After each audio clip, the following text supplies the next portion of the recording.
Hello everyone, তোমাদের সকলকে welcome to বাংলার ব্যাকবেঞ্চার ইউটিউব চ্যানেলে। তো আজকের এই ভিডিও টপিক হচ্ছে যে যারা এবছর মাধ্যমিক পাশ করলে, তো মাধ্যমিক পাশ করার পরে তোমরা এখন কি নিয়ে পড়বে সেটা ভেবে উঠতে পারছো না যে কোন লাইন নিয়ে পড়লে ভালো হবে, একটু কনফিউশনের মধ্যে আছো।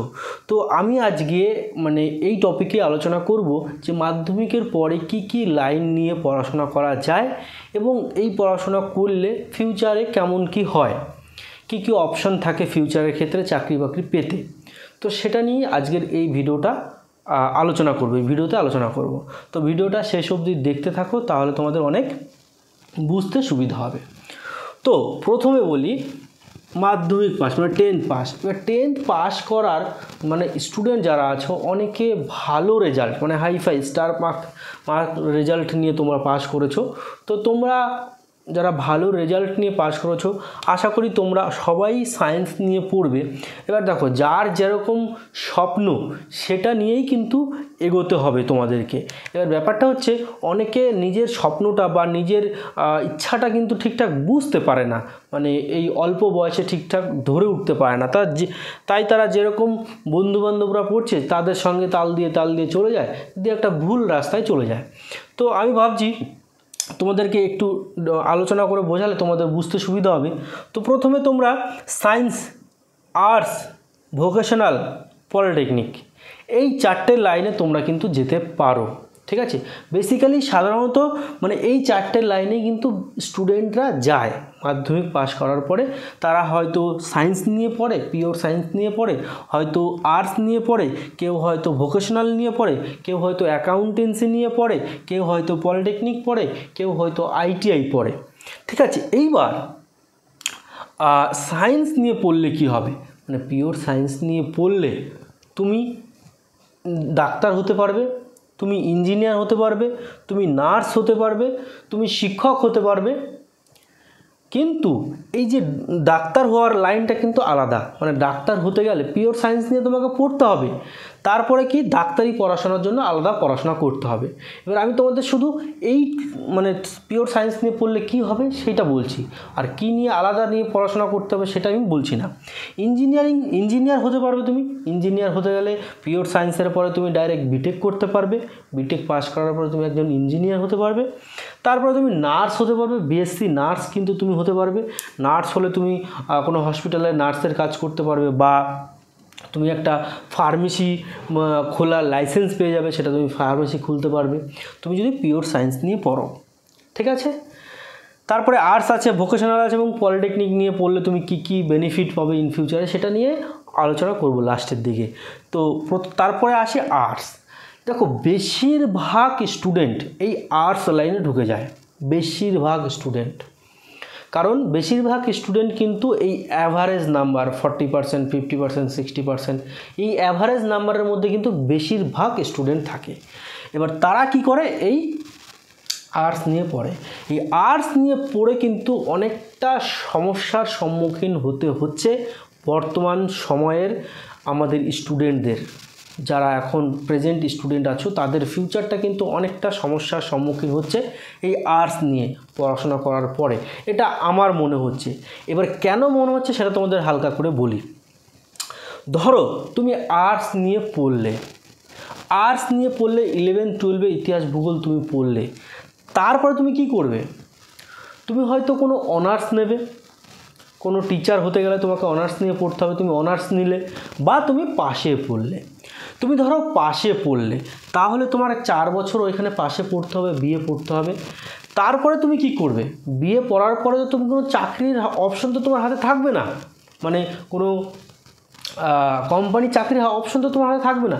তোমাকে সরকারি চাকরি যদি পেতে হয়, তাহলে সরকারি চাকরির জন্য আলাদাভাবে প্রিপারেশান করতে হবে, তোমাকে আলাদাভাবে পড়তে হবে। তাহলে তুমি আর্টস স্টুডেন্ট হওয়ার পরে 12 পাস করার পরেও তুমি কিন্তু নার্স হতে পারবে। সেটা বিএসসি নার্স নয়, সেখানে তুমি জেএনএম একটা নার্স হয়, সেই জেএনএম নার্স কিন্তু তুমি হতে পারবে। তুমি লয়ার হতে পারবে, ঠিক আছে, যে উকিল। তুমি আর্টস নিয়ে পড়াশোনা করার পরে রাষ্ট্রবিজ্ঞান, ইতিহাস এইসব সাবজেক্ট পড়লে কিন্তু তুমি লয়ার হতে পারবে, ঠিক আছে, উকিল হতে পারবে, তুমি টিচার হতে পারবে। টিচার হতে গেলে তোমাকে কতটা পড়াশোনা করতে হবে, তুমি আর্টস পড়লে 2 বছর 11-12, তারপরে 4 বছর বিএ পড়লে 6 বছর হলো তাহলে, তারপরে তুমি যদি বিএড করো বা এমএ করো, এমএ করতে গেলে তোমার এখানে 3 বছর টাইম যাবে, 2-3 বছর টাইম যাবে, তারপর বিএড করতে গেলে 2 বছর টাইম যাবে, মানে 6 বছর, 2 বছর 8 বছর, আর 2 বছর 10 বছর। মানে তুমি যদি 10 বছর মানে 25 বছর বয়স, 15 বছর বয়সে তুমি যদি মাধ্যমিক পাস করো, তাহলে তুমি কিন্তু 25-26 বছর গিয়ে তুমি তোমার মানে বিএড ডিএড কমপ্লিট করতে পারবে। বুঝতে পারছো, মানে তুমি একটা শিক্ষক হওয়ার যোগ্যতা অর্জন করতে পারবে। তারপরে শিক্ষকের যদি ভ্যাকান্সি বেরোয়, তারপরে নিজেকে প্রিপারেশান করতে হবে যে আমি শিক্ষক হওয়ার জন্য যে প্রিপারেশান দরকার, সেই প্রিপারেশানে মানে এক্সাম দিয়ে পাস করতে হবে। মানে 25 বছর পরে তুমি নিজের যোগ্যতা অর্জন করবে, তারপরে ডিপেন্ড করছে তোমার কোয়ালিটির উপরে যে তুমি চাকরি পাবে কি পাবে না, নিজের খাটনির উপরে অপেক্ষা মানে ডিপেন্ড করছে এটা। তাহলে বুঝতে পারলে এই আর্টসের ক্রাইটেরিয়াটা বুঝতে পারলে। এবার আর্টস নিয়ে দেখো, আর্টস নিয়ে পড়ার পরে তুমি হয়তো অনেক গভর্নমেন্ট চাকরির ফ্যাসিলিটি বেরোলো, যারা 12 পাস বা গ্র্যাজুয়েশন পাস বা এইসব সরকারি চাকরির ক্ষেত্রে পুলিশ, ডিফেন্স মানে আরপিএফ পুলিশ বলো, ওয়েস্ট বেঙ্গল পুলিশ বলো, কলকাতা পুলিশ, এইসব পুলিশের ক্ষেত্রে কিন্তু ডিফেন্স লাইনে কিন্তু মাধ্যমিক পাস কোয়ালিফিকেশান চায়। ঠিক আছে, ডিফেন্স লাইনের ক্ষেত্রে মাধ্যমিক পাস কোয়ালিফিকেশান থাকলে তোমরা অ্যাপ্লাই করতে পারবে। এবার আসি ভোকেশনালের ক্ষেত্রে। ভোকেশনাল হচ্ছে এমন একটা বিষয় বা এমন একটা লাইন, সেই লাইনে পড়লে তুমি এই আর্টসের থেকে কিন্তু অনেকটা ভালো কিছু শিখতে পারবে এই ভোকেশনাল লাইনে। যারা পিওর সায়েন্স নিতে পারে না, মানে নাম্বারের ক্ষেত্রে হোক বা ফাইন্যান্সিয়ালের প্রবলেমের জন্য হোক, তোমাদের যে সায়েন্সের ক্ষেত্রে মানে সায়েন্সের যে বিষয়গুলো থাকে, সেই বিষয়গুলো কিন্তু ভোকেশনালেও থাকে। তুমি কিন্তু ওইখানে চয়েস করে নিজের পছন্দ মতো ভোকেশনাল কোর্সটা করতে পারো। ভোকেশনাল করলে এখানে তুমি কম্পিউটার শিখতে পারবে, এখানে তুমি আইটি শিখতে পারবে, এখানে কিন্তু অনেক টেকনিক্যাল কোর্স শেখানো হয়, টেকনিক্যাল সাবজেক্টের উপরে পড়াশোনা করানো হয় ভোকেশনালের ক্ষেত্রে। ঠিক আছে, কিন্তু আর্টসের ক্ষেত্রে কিন্তু সেই টেকনিক্যাল কোর্স শেখানো হয় না, টেকনিক্যাল সাবজেক্ট পড়ানো হয় না।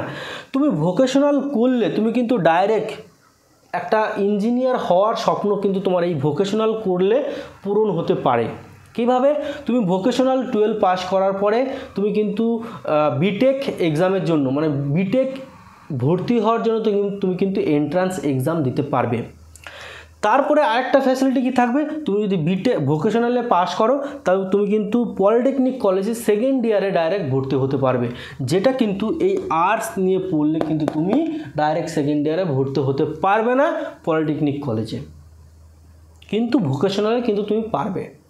যাদের মাধ্যমিকে খারাপ রেজাল্ট হয়েছে কিন্তু ইঞ্জিনিয়ার হতে চাও, তারা কিন্তু চোখ বুঝে কিন্তু তোমরা ভোকেশনাল করতে পারো, কারণ ভোকেশনাল করলে তুমি কিন্তু পলিটেকনিকে ডাইরেক্ট সেকেন্ড ইয়ারে ভর্তি হওয়ার একটা সুযোগ থাকবে। তখন কিন্তু মাধ্যমিকের রেজাল্ট দেখতে চাইবে না, তখন ভোকেশনালের রেজাল্ট দেখবে। এটা একটা ভোকেশনালের বেনিফিট আছে। তারপরে বলছি পলিটেকনিক আরেকটা আছে, সেটা হচ্ছে কমার্স নিয়ে পড়াশোনা করলে তোমাকে কিন্তু অ্যাকাউন্টেন্সি নিয়ে পড়াশোনা করতে হবে। যেমন ব্যাংকিংয়ের কাজের জন্য কিন্তু তোমাকে অ্যাকাউন্টেন্সি 11-12 পড়তে হবে। ঠিক আছে, তারপরে মোস্ট ইম্পর্টেন্ট থিং যেটা হচ্ছে পলিটেকনিক, যেটা আমার বেশিরভাগ ভিউয়ার্স হচ্ছে পলিটেকনিক করলে তুমি কি হতে পারবে? পলিটেকনিক করলে তুমি লোকো পাইলট হতে পারবে, তুমি ইঞ্জিনিয়ার হতে পারবে, তুমি কোম্পানির চাকরি করতে পারবে, তুমি বিজনেস খুলতে পারবে, তুমি বিটেক করতে পারবে। লোকো পাইলট বলতে রেলের চাকরি, তুমি পলিটেকনিক করলে তুমি সব মানে ইঞ্জিনিয়ার যেরকম গভর্নমেন্ট ইঞ্জিনিয়ার, লোকো পাইলট, তারপরে তোমার হচ্ছে ইসকো স্টিল প্ল্যান্ট, মানে তারপরে ইসরো, ডিআরডিও, এইসব ক্ষেত্রে কিন্তু তুমি অ্যাপ্লাই করতে পারবে পলিটেকনিক করা থাকলে। এটা গেল সরকারি চাকরির ক্ষেত্রে বললাম। তারপরে যে পিডাব্লিউডি ইঞ্জিনিয়ার, পঞ্চায়েতে বা পৌরসভায় পিডাব্লিউডি ইঞ্জিনিয়ার থাকে, যারা রোড সরকারি রাস্তা বানায়। তারপরে তোমার যে ইলেকট্রিক্যাল ইঞ্জিনিয়ার থাকে, এই সব ক্ষেত্রে কিন্তু তুমি পলিটেকনিক করলে সুযোগ থাকবে, সরকারি চাকরির ক্ষেত্রে বলছি। মানে তারপর তুমি ইঞ্জিনিয়ার হতে পারবে। তারপর হচ্ছে কোম্পানির চাকরি। কোম্পানির চাকরির ক্ষেত্রে কিন্তু পলিটেকনিকটা একটা মিনিমাম কোয়ালিফিকেশান। পলিটেকনিক করা থাকলে তুমি কিন্তু একটা কোম্পানির চাকরিতে ইজিলি এন্ট্রি করতে পারবে, ইজিলি কিন্তু তুমি একটা কোম্পানি চাকরিতে ঢুকতে পারবে এবং 15 থেকে 20,000 টাকার মতো স্যালারি তুমি কিন্তু স্টার্টিংয়ে পেতে পারবে। ঠিক আছে, তারপরে হচ্ছে তুমি বিজনেস করতে পারবে। বিজনেস করতে পারবে পলিটেকনিক করার পর তুমি একটা বিজনেস লাইসেন্স তৈরি করতে পারবে, যে আমি একটা ইলেকট্রিক দোকান খুলতে চাইছি, আমি ইলেকট্রিক্যাল নিয়ে পড়েছি, আমি ইলেকট্রিক দোকান খুলবো, একটা বিজনেস লাইসেন্স তুমি কিন্তু পাবে পলিটেকনিক করলে। তারপর হচ্ছে বিটেক করতে পারবে, তুমি কিন্তু হায়ার এডুকেশনও করতে পারবে পলিটেকনিক করার পরে। তাহলে এখনকার দিনে এবার এতগুলো অপশন তোমাকে বললাম, এতগুলো অপশনের মধ্যে কোন অপশনটা তোমার পছন্দ, তোমার এম, তোমার লক্ষ্য, সেই পছন্দটাকে এইখান থেকে চুজ করো যে দাদা আমি এটা হতে চাই, এইগুলোর মধ্যে আমি এটা হতে চাই, সেই প্রসেসে তোমরা এগিয়ে যাও। এখন থেকে লক্ষ্য সেট আপ করলে 5 বছর পরে নিশ্চিত তোমার লক্ষ্যে তুমি পৌঁছাতে পারবে। কিন্তু এখন ওই গরুর পালের মতো যে এক পালে আমার বন্ধুরা যাচ্ছে যেই দিকে আমিও সেই দিকে যাচ্ছি ওদের সঙ্গে সঙ্গে, তাহলেই কিন্তু ভুল হবে। সবাই যেদিকে যাচ্ছে তুমিও যদি সেই দিকে যাও তাহলে কিন্তু ভুল হবে।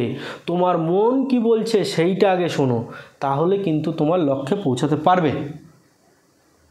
আশা করি বুঝতে পেরেছো। আমি অনেক 10-12 মিনিটের ভিডিও হয়ে গেল, অনেক কষ্ট করে ভিডিওটা বানিয়েছি। তোমার যদি ভালো লাগে একটা লাইক করে দিও, আর যদি এই চ্যানেলে নতুন হও প্লিজ চ্যানেলটিকে সাবস্ক্রাইব করে দিও। ভিডিওটা এখানেই শেষ করছি, আর যদি কোথাও ডাউট থাকে অবশ্যই কমেন্ট করবে, ঠিক আছে?